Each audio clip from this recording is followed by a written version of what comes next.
Liquidation judiciaire de la lainière de Roubaix, c'est la décision du tribunal de commerce de cette ville. La fin de cette entreprise, c'est aussi la fin d'un symbole, celui de la prospérité de l'industrie textile de la région Nord. La fermeture de l'usine laisse 250 personnes au chômage, déçues, mais pas surprises, car depuis 10 ans, les plans sociaux se sont succédés avec à chaque fois des promesses et des espérances vite démenties.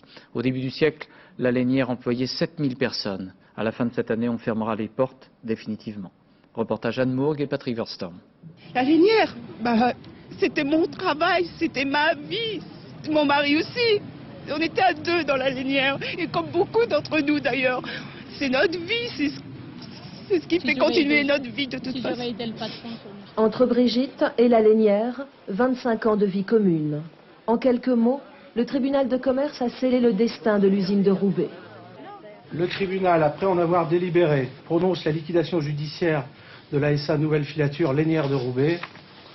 Liquidation judiciaire, fermeture du site, 250 ouvriers de plus au chômage.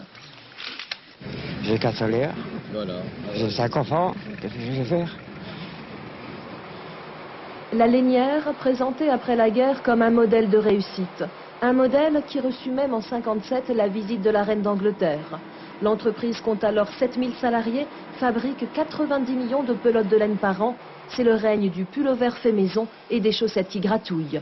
Mais l'empire se lézarde. Crise du textile, guerre de succession, les plans de restructuration se succèdent. La concurrence étrangère porte un coup fatal. Ce métier est extrêmement concurrencé par des importations asiatiques, par des importations turques. Faut vous imaginer que quand nous vendons, nous la France, 28 Airbus à la Chine va bien payer avec quelque chose et elle paiera avec du textile. Ça fait la 3e fois que je suis licenciée, ça va faire la 3e fois que je vais devoir me remettre à zéro et recommencer à 44 ans. Qu'est-ce que je vais faire moi? Qu'est-ce que je vais trouver? Le cœur n'y est plus, mais Brigitte est quand même retournée à l'usine, terminer les dernières commandes et partir la tête haute. Elle le sait, elle n'a qu'une faible chance de retrouver du travail dans une ville qui compte déjà près de 30% de chômeurs.